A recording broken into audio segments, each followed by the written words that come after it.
নমস্কার বন্ধুরা, আমি প্রমূর্তর মাম্মা সায়নী। আমি আজকে প্রমূর্তর ছোট্ট গোপাল সাজের ভিডিও নিয়ে হাজির হলাম। দেখুন, আজকে গ্যালারিটা খুলতে খুলতে হঠাৎ করে এই ভিডিওটা পেলাম, তাই ভাবলাম আপনাদের সাথে শেয়ার করি।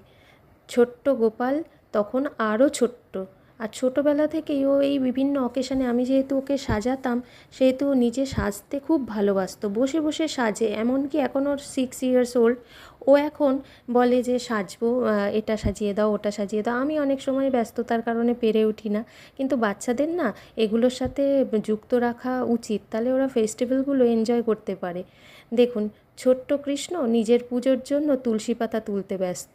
এর থেকে মনোরম দৃশ্য আর কী বা হতে পারে। ছোট বয়স থেকে ওকে খুব ভালোভাবে আমি সাজিয়ে খুব সুন্দরভাবে রেডি করতাম।